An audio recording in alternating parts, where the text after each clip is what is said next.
Selamat datang di Alur Donghua. Sebelum mendengarkan, jangan lupa subscribe, like, komen, dan share ya, biar Mimin tambah semangat. Selamat mendengarkan. Ding. Karena gelar Anda sebagai pahlawan Kota Pang, kecepatan kultivasi meningkat sebesar 10%. Ding. Karena tubuhmu yang tak ternoda, kecepatan kultivasi meningkat sebesar 100%. Ding. Efek lingkungan telah meningkatkan kecepatan kultivasi Anda sebesar 500%. Plus 3.852 energi, plus 3.946 energi, plus 3.750 energi, plus 3.656 energi. Berkat gelarnya dan tubuhnya yang tak ternoda, kecepatan kultivasi Yuan meningkat lebih dari 2 kali lipat, belum lagi puncak naga yang kaya akan energi spiritual. Yuan menyerap lebih dari 3.000 energi spiritual setiap detik, dan hanya dalam 1 menit ia telah menyerap lebih dari 200.000. Sementara itu, Xiaohua duduk di depan Yuan dan mengamatinya berlatih dalam diam. Kecepatan kultivasi yang luar biasa untuk seseorang di alam prajurit roh. Dia menyerap energi spiritual seperti makan, hampir seperti monster yang tak terhentikan. Xiaohua berpikir dalam hati sambil menatap wajah Yuan yang tenang dengan kekaguman di wajahnya. Dengan kecepatan ini, kakak Yuan akan menyerap energi spiritual yang cukup untuk mencapai tingkat Master Roh dalam sebulan. Dan meskipun kakak Yuan tidak akan menjadi Master Roh tepat waktu untuk alam mistik, ini sudah merupakan prestasi yang luar biasa. Terutama karena kita masih berada di surga bawah, di mana kualitas energi spiritual tidak sebaik. Setelah 1 jam berlatih, tanpa sepengetahuan Yuan atau Xiaohua, di dalam tubuh Yuan, esensi naga yang telah diserapnya baru saja selesai menyatu dengan simbol-simbol emas yang terukir di tulangnya, menyebabkan simbol-simbol tersebut sedikit berubah sebelum memancarkan cahaya keemasan yang terang. Energi spiritual di area tersebut tiba-tiba menjadi gelisah, dan mereka mulai bergegas menuju tubuh Yuan, seolah-olah tubuh Yuan telah menjadi lubang hitam dengan daya hisap yang sangat kuat. Ah, apa yang terjadi? Gumam Xiaohua dengan suara binglung ketika dia menyadari perubahan mendadak ini, dan itu tidak seperti apapun yang pernah dia lihat sebelumnya. Ding! 9 simbol naga telah diaktifkan. 9 simbol naga telah mencapai level 1. Berkat 9 simbol naga, kecepatan kultivasi Anda meningkat sebesar 1000%. Kecepatan kultivasi Yuan tiba-tiba meningkat hingga 1000%. Mengejutkan dan membingungkan Yuan sekaligus, karena dia tidak tahu apa itu 9 simbol naga atau bagaimana dia mendapatkannya. Namun dia tidak terlalu memikirkan hal itu untuk saat ini, dan memutuskan untuk fokus pada kultivasi, karena dia khawatir jika dia berhenti, peningkatan kekuatan secara tiba-tiba ini juga akan hilang. Plus 8.411 energi, plus 8.301 energi, plus 8.569 energi, kecepatan pengumpulan energinya per detik langsung berlipat ganda, memungkinkannya menyerap lebih dari 8.000 Ki setiap detik, dan hanya dalam 1 menit ia telah menyerap hampir 30 juta. Xiaohua mengamati Yuan berlatih dengan mulut dan rahang ternganga. Apa yang menyebabkan peningkatan kecepatan kultivasi yang tiba-tiba dan eksplosif ini? Apakah ini ada hubungannya dengan esensi naga? Namun dia belum pernah mendengar esensi memiliki kemampuan unik seperti itu setelah diserap. Apalagi jika esensi naga memiliki kemampuan untuk mengumpulkan energi spiritual di puncak naga, kemampuan seperti itu seharusnya tidak berpindah ke Yuan setelah dia menyerapnya. Jika tidak, itu akan terlalu kuat, dan langit tidak akan pernah membiarkan kekurangan seperti itu ada. Tunggu sebentar. Kakak Yuan juga berhasil mendapatkan kemampuan binatang roh setelah dia mengonsumsi inti monsternya. Mungkin dia juga bisa melakukan hal yang sama dengan esensi naga? Namun itu terlalu... Xiaohua tidak tahu harus tertawa atau menangis melihat keberadaan Yuan. Setiap kali dia merasa telah menyaksikan semua bakat Yuan, tiba-tiba Yuan akan menunjukkan lebih banyak bakat lagi, seperti pertunjukan magis. Namun benaran mengeluarkan kelinci dari topinya, Yuan malah mengeluarkan bakat-bakat luar biasa yang akan membuat siapapun iri jika mengetahuinya. Setelah berlatih selama 6 jam lagi, Yuan akhirnya memutuskan untuk berhenti berlatih karena sudah larut malam. Xiaohua, kamu duduk di situ selama itu. Yuan akhirnya menyadari Xiaohua duduk di depannya ketika dia membuka matanya. Iya, Xiaohua mengangguk dengan ekspresi bingung di wajahnya. Aku membuat kemajuan yang sangat baik hari ini, kata Yuan sambil tersenyum.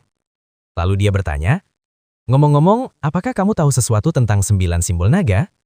9 simbol naga? Xiaohua belum pernah mendengar hal itu sebelumnya. Apakah itu harta karun? Tanyanya sambil memiringkan kepala. Aku tidak tahu, tapi aku rasa itulah yang menyebabkan peningkatan kecepatan kultivasiku yang sangat pesat. 9 simbol naga? Mungkin Felix mengetahui sesuatu, kata Xiaohua. Yuan mengangguk, dan dia berkata, "Aku akan bertanya kepadanya saat ia kembali." Beberapa saat kemudian, Xiaohua masuk ke kalung sebelum Yuan keluar dari permainan.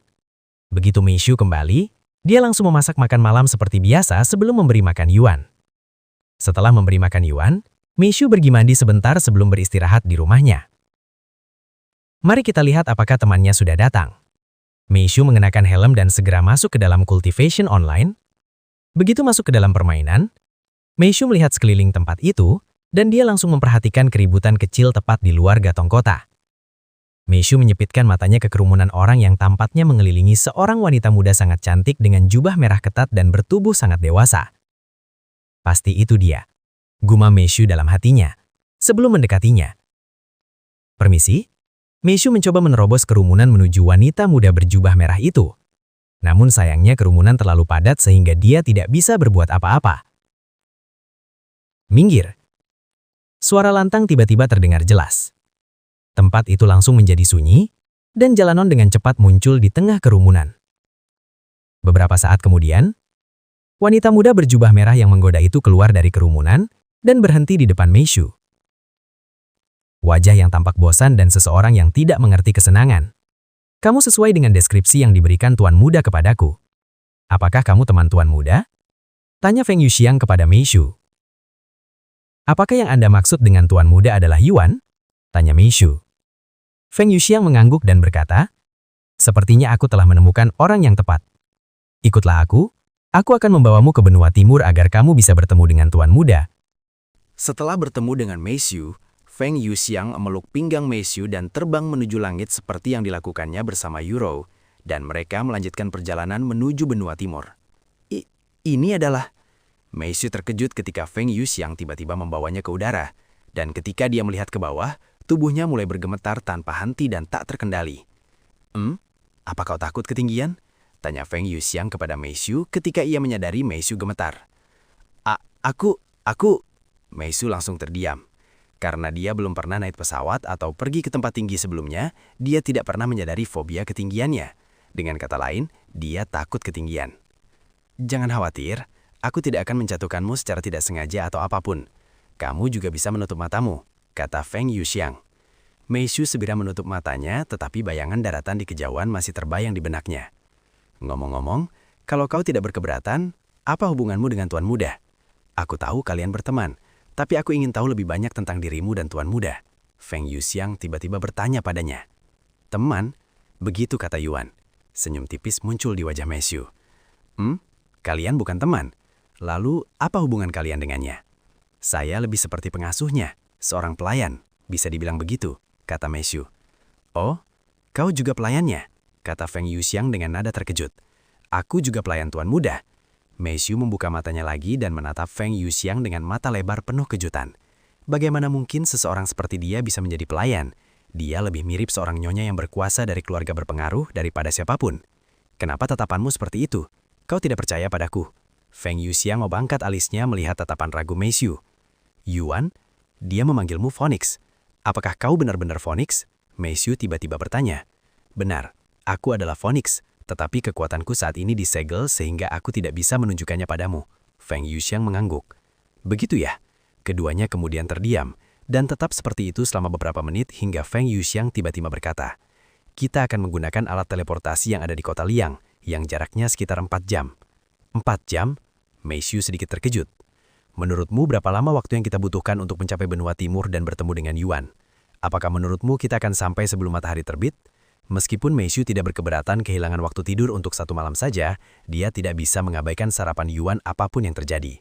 Saat matahari terbit, itu pasti bisa dilakukan, tapi aku tidak tahu apakah kau mampu mengatasi kecepatannya, karena kau hanyalah seorang manusia biasa, kata Feng Yuxiang padanya. Aku akan baik-baik saja, kata Meishu. Baiklah, kalau begitu. Feng Yuxiang mengangguk dan dia segera meningkatkan kecepatan terbangnya, hampir 2 kali lipat. Meishu bisa merasakan dadanya sesak karena peningkatan kecepatan. Meskipun Feng Yuxiang melindungi Meishu dari sebagian besar tekanan angin dengan energi spiritualnya, itu tetap sangat kuat untuk seorang manusia biasa yang bahkan belum memulai berkultivasi. Sementara itu, di dalam kamarnya sendiri, Yuan coba mengaktifkan indera ilahinya lagi. Inti monster tidak mempengaruhi kultivasi kehidupan nyata saya ketika saya mengkonsumsinya di dalam game. Tapi esensi monster mungkin berbeda. Semoga esensi naga akhirnya memungkinkan saya untuk menggunakan indera ilahi saya di dunia ini juga. Dengan hal itu di pikiran, Yuan menarik nafas dalam dan mencoba mengaktifkan indera ilahinya. Yuan dapat merasakan energi spiritualnya bereaksi terhadap usahanya, tetapi akhirnya dia tetap tidak mampu mengaktifkan indera ilahinya. Aku masih belum bisa mengaktifkan indera ilahiku, namun setidaknya ada respon. Seharusnya tidak lama lagi aku bisa menggunakan indera ilahiku. Mungkin jika aku naik beberapa level lagi. Meskipun Yuan belum bisa mengaktifkan indera ilahinya, dia merasa lebih termotivasi dan penuh harapan dari sebelumnya. Maka Yuan mulai berlatih kultivasi. Namun setelah dia mulai berkultivasi, Yuan segera menyadari sesuatu yang berbeda tentang kecepatan kultivasinya. Kecepatannya tiba-tiba meningkat lagi. Meskipun tidak sedahsyat peningkatan kultivasinya di Cultivation Online, ini tetap adalah perbedaan yang cukup besar dibandingkan terakhir kali dia berkultivasi. Dan kultivasinya dengan cepat bergerak menuju ranah prajurit spirit tingkat 5. 2 jam telah berlalu sejak Feng Yuxiang dan Mei Xu bertemu, dan mereka baru saja tiba di kota Liang, tiba 2 jam lebih awal dari yang diperkirakan. Feng Yuxiang mendarat tepat di depan pintu masuk kota, mengejutkan para penjaga di sana. Para senior, semua orang di sana membungkuk kepada Feng Yuxiang ketika mereka mendarat, mengejutkan Mei Xu yang tidak tahu sama sekali tentang kultivator dan kebudayaan mereka. Itu adalah pengalaman baru baginya. Ada yang bisa kami bantu yang mulia para senior? Tanya penjaga di depan mereka sebelum membungkuk lagi. Kita di sini untuk menggunakan alat teleportasi. Feng Yuxiang langsung menjawab. Saya mengerti, silakan, ikuti saya. Penjaga itu kemudian memimpin Feng Yuxiang dan Mei Xu masuk ke dalam kota dan menuju alat teleportasi. Dalam perjalanan, Mei Xu melihat sekeliling pemandangan dan orang-orang di sana dengan tatapan yang agak penasaran. Karena jarang keluar rumah dan hanya pergi ke sekolah bersama Yuro, Mei Xu tidak memiliki banyak pengalaman di dunia luar. Kamu agak berbeda dari yang digambarkan Tuan Muda, kata Feng Yuxiang tiba-tiba padanya. Aku? Apa yang dia katakan tentangku? Mei Xu bertanya dengan tatapan penasaran. Feng Yuxiang menyenyum dan berkata, Tuan Muda mengatakan, kau sulit menemukan hiburan dalam berbagai hal, seolah-olah kau selalu bosan. Jadi begitu. Mengejutkan Feng Yuxiang, senyum yang agak manis muncul di wajah Mei Xu. Beberapa saat kemudian, mereka tiba di alat teleportasi. Mau pergi kemana? Yang mulia para senior? Tanya penjaga yang memandu mereka. Benua Timur. Feng Yuxiang langsung menjawab. Benua Timur? Itu sedikit jauh. Ekspresi bingung muncul di wajah penjaga itu. Melihat ekspresi wajah penjaga itu, Feng Yuxiang melanjutkan, jangan khawatir, kita tidak akan menggunakan alat teleportasi ini secara gratis. Aku yang akan membayarnya. Ekspresi penjaga langsung rileks setelah mendengar kata-kata Feng Yuxiang dan dia segera mengangguk. Saya mengerti.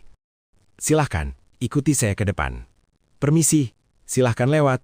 Penjaga itu dengan paksa menggiring Feng Yuxiang dan Mei Xu melewati kerumunan orang yang sedang mengantre untuk giliran mereka menggunakan alat teleportasi. Hal ini menyebabkan orang-orang yang sudah mengantre mengerutkan kening, terutama karena sebagian besar dari mereka berasal dari keluarga yang cukup besar, dan ini merupakan tamparan di muka bagi mereka karena mereka harus mengantre seperti orang lain. Hei, ada apa ini? Kenapa mereka bisa lewat antrean sementara kita semua berdiri di sini? Apa yang istimewa dari mereka? Seseorang di antrean tiba-tiba berteriak keras dengan suara frustasi, menegur mereka. Benar sekali. Apakah kamu tahu siapa aku? Saya akan mengadu ke wali kota. Penjaga itu dengan cepat berbalik dan menjawab orang itu dengan suara sarkastik. Baiklah, jika Anda memiliki kemampuan untuk terbang, saya juga akan mengizinkan Anda untuk melewati antrean. Bagaimana kedengarannya? Terbang? Orang-orang di sana mengangkat alis mereka dengan bingung. Apakah kamu berkenan jika kami duluan? Feng Yuxiang tiba-tiba berbalik dan berbicara, bahkan mengeluarkan sedikit basis kultivasi Grandmaster Ruhnya. Grandmaster Ruh? Orang-orang di sana sangat terkejut dengan tingkat kultivasi Feng Yuxiang. Dari mana sebenarnya Grandmaster Ruh ini berasal? Dan mengapa mereka tidak mengenalinya? Mohon maafkan kami, senior. Orang-orang di sana segera menundukkan kepala dan meminta maaf kepada Feng Yuxiang. Feng Yuxiang tidak mengatakan apa-apa lagi, dan terus mendekati alat teleportasi dengan Mei Xu mengikuti di belakangnya. Betapa sombongnya! Pikir Mei Xu dalam hati, namun ia merasa agak kagum dengan sikap itu. Beberapa saat kemudian mereka tiba di depan alat teleportasi. Para senior yang terhormat, karena benua timur sangat jauh, kami hanya dapat memindahkan Anda ke 3 tempat. Apakah Anda setuju dengan itu? Tanya orang yang mengoperasikan alat teleportasi kepada mereka. Feng Yuxiang mengangguk dan berkata, teleport kami ke lokasi terdekat dengan kuil inti naga. Kuil inti naga kan? Beri aku waktu sebentar untuk melihat peta. Pekerja itu kemudian melihat peta besar yang terpasang di papan portable di dekatnya. Peta itu menunjukkan lokasi setiap kota di surga bawah yang memiliki alat teleportasi. Itu adalah kota Letakian Besi, yang berjarak sekitar 290.000 mil dari lokasi kita saat ini. Adapun harganya, 3.400.000 emas para senior. 3.400.000 emas. Meishu terkejut untuk dalam hati ketika mendengar jumlah emas yang sangat besar yang dibutuhkan untuk menggunakan alat teleportasi tersebut. Euro telah memberitahunya tentang nilai tukar emas cultivation online dan uang sungguhan, dan nilainya sekitar 1 emas untuk setiap $7. Dalam hal ini, 3.400.000 emas bernilai setidaknya $23.800.000. Jumlah uang ini lebih dari cukup untuk memberi makan seluruh keluarga mewah seumur hidup mereka, dan mereka akan menghabiskan semuanya untuk transportasi. Bahkan keluarga terkaya di dunia tidak akan berani menghabiskan uang seboros itu. Bagaimana mungkin Yuan menjadikan seseorang seperti dia sebagai pelayannya? Meishu tak kuasa habis merasa penasaran. Ini 2.500 batu spiritual, simpan kembaliannya. Feng Yuxiang menerima kantong penyimpanan itu dengan santai, bertindak seolah ia hanya membeli makanan murah. Terima kasih banyak senior yang terhormat. Mohon beri saya waktu sebentar untuk menyiapkan alat teleportasi untuk Anda. Pekerja itu menerima kantong penyimpanan dengan gembira sebelum menghitung batu-batu spiritual di dalamnya. Setelah ia mengkonfirmasi pembayaran, pekerja itu pergi untuk mengatur perangkat teleportasi agar dapat memindahkan mereka ke lokasi yang diinginkan. Beberapa menit kemudian, pekerja itu kembali kepada mereka dan berkata, "Alat teleportasi sudah siap. Beritahu saya kapan dan saya akan mengaktifkannya." Setelah diaktifkan, Anda memiliki waktu 60 detik untuk masuk ke dalam portal sebelum dayanya habis. Feng Yuxiang membalikkan kepalanya ke arah Meishu dan bertanya, "Apakah kamu sudah siap?" Meishu mengangguk. "Kalau begitu, mari kita pergi." Beberapa saat kemudian, keduanya berdiri di depan alat teleportasi, dan begitu pekerja itu mengaktifkan alat tersebut, mereka berjalan masuk ke dalam portal. Meishu merasa sedikit pusing setelah memasuki alat teleportasi, dan perasaan itu bertahan beberapa saat setelah teleportasi selesai. "Apakah kamu baik-baik saja?" tanya Feng Yuxiang kepadanya. "Iya, hanya sedikit pusing." "Aku heran kamu tidak muntah, karena manusia biasa tidak bisa menangani banyak energi spiritual, dan kamu baru saja melewati portal yang tercipta dari sejumlah besar energi spiritual. Kamu pasti memiliki kekuatan jiwa yang kuat. Itu membuat aku bertanya-tanya, mengapa kamu bukan seorang kultivator? Kamu mungkin memiliki bakat untuk itu." "Aku tidak punya alasan untuk menjadi seorang kultivator," kata Meishu. "Apalagi dia hanya bergabung dalam permainan agar bisa membantu Yuan." "Tidak ada alasan. Ada banyak alasan seseorang menjadi kultivator. Kekayaan, ketenaran, status, kekuasaan. Apakah kamu tidak punya keinginan?" tanya Feng Yuxiang. "Keinginanku?" Sebuah pikiran tertentu muncul di benaknya. "Aku memang punya satu, tapi menjadi kultivator tidak akan membantuku mewujudkan mimpi itu. Itu mustahil." Meishu mengangkat kepalanya. "Mustahil? Tidak ada yang mustahil di dunia kultivasi. Setidaknya itu yang aku pelajari setelah mengikuti Tuan Muda selama sebentar." "Yuan?" Meishu mengangkat alisnya. Feng Yuxiang mengangguk. "Benar. Tuan Muda adalah sosok luar biasa dengan masa depan yang tak terbatas. Aku baru bersamanya beberapa minggu, dan aku hanya bisa membayangkan betapa kuatnya ia akan tumbuh di masa depan. Apapun itu, kita bisa melanjutkan percakapan ini lagi nanti. Apakah kamu masih pusing? Kita tidak akan sampai ke kuil inti naga sebelum matahari terbit jika kita berlama-lama di sini," kata Feng Yuxiang kepadanya. "Aku sudah baik-baik saja. Kita bisa melanjutkan." Meishu mengangguk. "Oke." Keduanya kembali ke udara tak lama kemudian, dan Feng Yuxiang terus mengobrol dengan Meishu seolah-olah mereka sudah berteman saat mereka melayang di awan-awan. Mungkin karena latar belakang mereka yang sama sebagai pelayan Yuan, namun Feng Yuxiang menganggap Meishu sebagai individu yang menarik dan sangat berbeda dari banyak orang. Tepat saat matahari mulai terbit di cakrawala di dunia nyata, sensasi menyegarkan menyelimuti badan Yuan saat ia mencapai terobosan dan meraih level prajurit ruh kelima. Setelah terobosan itu, Yuan berhenti berkultivasi dan mencoba mengaktifkan indera ilahinya lagi. Beberapa saat kemudian, dia berhenti dan berpikir dalam hati. "Aku masih belum bisa mengaktifkan indera ilahiku, tetapi aku bisa merasakan perkembangannya. Sedikit lagi." Sementara itu, di dalam permainan, Feng Yuxiang berkata kepada Meishu setelah terbang berjam-jam tanpa istirahat, "Aku bisa melihat kuil inti naga. Kita sudah sampai." Meishu yang baru saja tertidur, perlahan membuka matanya dan melihat kuil inti naga di kejauhan. "Ini sekte? Kelihatannya tidak berbeda dengan kota," gumamnya. Sebagian besar sekte merupakan sebuah kota tersendiri, tetapi tidak seperti kota biasa. Hanya murid atau tamu yang disetujui yang diizinkan masuk. Selain itu, tidak ada bisnis di dalam sekte. Meskipun mungkin ada beberapa, semuanya didirikan oleh sekte dan bukan untuk mencari keuntungan. Jelas Feng Yuxiang kepadanya. Pokoknya sekarang sudah matahari terbit. Ayo kita antar kau ke tempat tinggal Tuan Muda. Feng Yuxiang kemudian diam-diam terbang menuju kuil inti naga sebelum mendarat di halaman belakang tempat tinggal Yuan beberapa menit kemudian, karena dia tidak memiliki kunci rumah tersebut. Setelah mendarat, Mei Xiu berkata kepada Feng Yuxiang setelah mendarat, "Terima kasih telah membawaku ke sini, Senior Feng. Aku harus pergi sekarang." Feng Yuxiang mendangguk, "Saya hanya menjalankan tugas. Lagi pula, Anda bisa memanggil saya Feng Feng seperti Tuan Muda." Mei Xiu keluar dari permainan tak lama kemudian, sementara Feng Yuxiang rileks di halaman belakang menunggu Yuan kembali. Setelah keluar dari permainan, Mei Xiu melepas helm dari kepalanya dan duduk di tempat tidur dengan ekspresi agak linglung di wajahnya. Cultivation Online, sungguh pengalaman yang luar biasa. Rasanya seperti aku sedang berada di dunia lain barusan. Mei Xiu bergumam pada dirinya sendiri. Dan akhirnya dia mengerti mengapa game ini begitu populer dan banyak dibicarakan, karena memang pantas mendapatkan popularitas tersebut. Setelah duduk di sana beberapa saat, Mei Xiu berdiri dan pergi menyiapkan sarapan untuk Yuan. Dan yang mengejutkannya, dia tidak merasa lelah atau mengantuk seperti yang dia duga setelah berada di dalam game sepanjang malam. Sambil menunggu sup matang, Mei Xiu pergi mencuci muka, menggosok gigi dan bersiap-siap untuk sekolah. Setelah sarapan siap, Mei Xiu mengetuk kamar Yuan dan berkata, "Sudah waktunya sarapan." "Aku sudah bangun," suara Yuan terdengar lantang. Mei Xiu membuka pintu dan mendorong troli mini ke dalam kamarnya. "Aku bertemu dengan Feng Feng tadi malam, dan dia membawaku dari benua barat ke benua timur, bahkan sampai di tempat tinggalmu tepat sebelum aku keluar dari game," kata Mei Xiu sambil menyuapi Yuan sarapan. "Oh, sudah. Lebih cepat dari yang kukira. Bagaimana hasilnya? Apakah kau menikmatinya?" Setelah terdiam sejenak, Mei Xiu berkata, "Ya, aku menikmatinya. Itu adalah pengalaman yang unik dan mistis. Bertemu Feng Feng, belajar tentang kultivator dan dunia kultivasi, menggunakan alat teleportasi, dan pengalaman yang paling mengejutkan dari semuanya adalah terbang di langit. Asalkan kamu bersenang-senang, aku tahu kamu hanya berniat memainkan game ini agar bisa membantuku menjual barang dan emas. Tetapi sebaiknya kau mempertimbangkan untuk bermain denganku. Kita bisa menjelajahi dunia kultivasi dan mengalaminya semua bersama."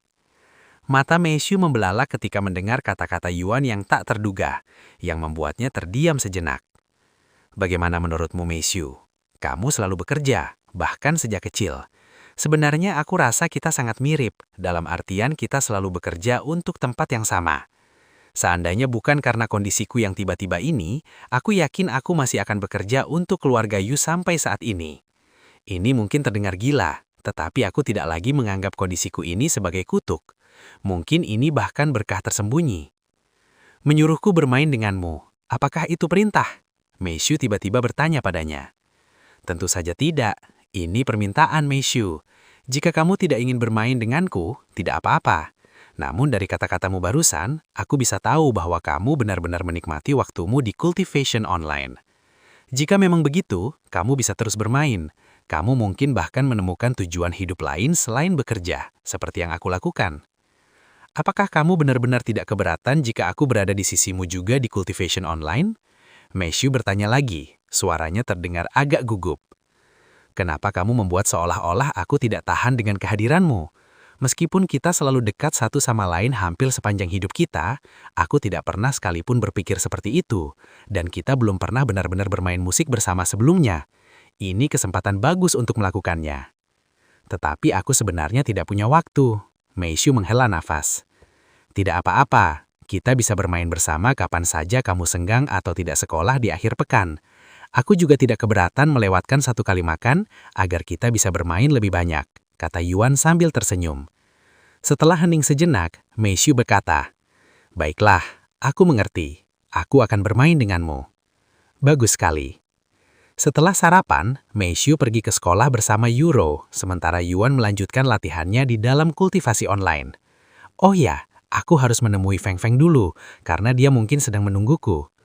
Tepat ketika Yuan berpikir untuk kembali ke tempat tinggalnya untuk bertemu dengan Feng Yuxiang, jejak api terlihat melintas di langit seperti bintang jatuh, terbang menuju lokasi Yuan. Dan untuk alasan apapun, Yuan langsung mengenal api ini. Feng Feng? Beberapa saat kemudian, Feng Yuxiang masuk ke dalam tubuh Yuan. "Aku kembali, Tuan Muda," katanya kepadanya setelah itu. "Selamat datang kembali, Feng Feng, dan terima kasih atas kerja kerasmu. Nanti aku akan membiarkanmu meminum sedikit darahku," kata Yuan kepadanya. "Benarkah? Terima kasih, Tuan Muda." Suara Feng Yuxiang yang bersemangat langsung bergema, karena sudah cukup lama dia tidak mencicipi darahnya yang lezat. Setelah Feng Yuxiang kembali ke tubuhnya, Yuan duduk di tanah yang lembut dan mulai berkultivasi. Suasana yang tadinya tenang tiba-tiba berubah ketika Yuan memulai menyerap energi spiritual di udara dan sebuah tornado kecil muncul di sekelilingnya sekali lagi. Plus 8.174 energi, plus 8.412 energi, plus 8.059 energi. Feng Yuxiang sangat terkejut ketika melihat ini karena dia baru saja kembali dan tidak tahu tentang esensi naga. Apa yang terjadi? Apakah Tuan Muda mengonsumsi harta karun yang meningkatkan kecepatan kultivasinya? Feng Yuxiang memutuskan untuk bertanya kepada Xiao Ha menggunakan indera spiritualnya. Kakak Yuan menyerap inti naga kecil yang tidak hanya memberinya peningkatan kekuatan jiwa tetapi juga kecepatan kultivasi. Kurasa begitu, jawab Xiao Ha padanya. Apa? Esensi naga, kekuatan jiwa. Itu adalah sifat paling langka yang bisa didapatkan dari esensi. Sungguh beruntung. Feng Yuxiang semakin terkejut setelah mendengar ini. Tunggu, kecepatan kultivasi. Aku belum pernah mendengar esensi memberikan efek seperti itu sebelumnya. Dia tiba-tiba menyadari. Mungkin kau tidak tahu, tapi kakak Yuan tidak hanya memiliki kemampuan untuk mengonsumsi inti monster. Dia bahkan bisa mendapatkan kemampuan mereka setelah mengonsumsinya. Mungkin itu juga berlaku untuk esensi. Apa? Itu tidak mungkin. Feng Yuxiang ingin mengatakan bahwa hal seperti itu tidak mungkin terjadi. Tetapi setelah mengingat bakat Yuan yang luar biasa dan fisiknya yang legendaris, dia memutuskan untuk tidak melanjutkan kalimat itu. Setelah hening sejenak, Xiao Ha tiba-tiba berbicara. "Phoenix, kau juga binatang suci kan? Kenapa kau tidak membuatkan beberapa esensi Phoenix untuk kakak Yuan?" "Kau membuatnya terdengar seolah-olah membuat esensi itu mudah," jawab Feng Yuxiang sambil mendesah. "Kekuatanku juga disegal, jadi aku tidak bisa melakukan itu dalam waktu yang wajar. Mungkin setelah kutukan itu dicabut, aku akan bisa menciptakan esensi Phoenix untuk Tuan Muda. Tetapi dalam kondisiku saat ini, itu tidak mungkin." Yuan berlatih dalam keheningan, tidak beranjak dari tempat itu selama 10 jam penuh. Pada akhirnya, dia telah memperoleh sedikit lebih dari 300 juta energi spiritual. Hanya dalam 2 hari, Yuan berhasil mengumpulkan sekitar 500 juta energi, yang cukup bagi seseorang di tingkat murid roh pertama untuk memasuki tingkat prajurit roh keempat. Setelah berhenti berlatih kultivasi, Yuan keluar dari permainan untuk menunggu Mei Shu pulang dari sekolah. Beberapa saat kemudian, Mei Shu pulang ke rumah, memasak makan malam, dan mulai memberi makan Yuan. "Yuan, bolehkah aku bertanya mengapa kau memutuskan untuk menggunakan nama ini?" Mei Shu tiba-tiba bertanya padanya. Setelah hening sejenak, Yuan berkata, "Itu nama saya sebelum saya diadopsi." Mata Mei Shu sedikit melebar karena terkejut. Setelah dipikir-pikir, dia tidak tahu apapun tentang kehidupan Yuan sebelum dia diadopsi ke dalam keluarga Yu. "Seperti yang sudah kau ketahui, aku diadopsi oleh keluarga Yu saat aku baru berusia 3 tahun. Yuro saat itu masih bayi jadi dia tidak tahu tentang itu. Aku tidak tahu orang tua kandungku, dan ketika aku di panti asuhan, semua orang memanggilku Yuan. Jadi begitu." "Apakah kau tahu kenapa aku diadopsi ke dalam keluarga Yu sejak awal?" Yuan tiba-tiba bertanya padanya. "Aku tidak," kata Mei Shu. Seseorang mengunggah video seorang anak berusia 3 tahun bermain piano ke internet, yang langsung menjadi sensasi internet. Tentu saja anak itu adalah saya, dan ketika keluarga Yu melihat video itu, mereka memutuskan untuk mengadopsi saya dan melatih saya agar saya bisa bermain piano untuk keluarga. Setidaknya itulah alasan saya diadopsi. Jika tidak, saya tidak bisa membayangkan keluarga Yu mengadopsi saya karena alasan lain." Mei Shu terdiam setelah mengetahui hal ini pertama kalinya. Jadi keluarga Yu hanya mengadopsi Yuan karena bakat musiknya saja. Tentu saja ini masuk akal, dan tidak terlalu mengejutkan mengingat bagaimana keluarga Yu memperlakukan saya setelah Yuan tidak lagi bisa memainkan alat musik. "Maafkan aku." Mei Shu tiba-tiba meminta maaf padanya. Kenapa kau meminta maaf padaku? Kau bukan yang bersalah di sini. Yuan terkekeh. Aku tahu, tapi aku juga bagian dari keluarga Yu. Meishu menghela saap. Setelah makan malam selesai, Meishu pergi untuk melakukan keperluan pribadinya sebelum tidur. Meskipun aku kekurangan tidur malam ini, aku sama sekali tidak merasa lelah atau mengantuk selama di sekolah tadi siang. Aneh sekali, pikir Meishu dalam hati. Meskipun dia dilatih untuk melakukan pekerjaannya dengan sedikit atau tanpa tidur sama sekali, aneh rasanya dia tidak merasa lelah meskipun kekurangan tidur. Keesokan harinya, Yuan kembali ke cultivation online dan melanjutkan kultivasi selama 10 jam lagi, sehingga total energi yang terserap menjadi 800 juta. Aku masih berjarak sekitar 2 miliar ki dari guru roh. Mungkin aku akan mencapai realem guru roh sebelum realem mistik, meskipun dengan peningkatan kecepatan kultivasiku. Yuan berpikir dalam hati.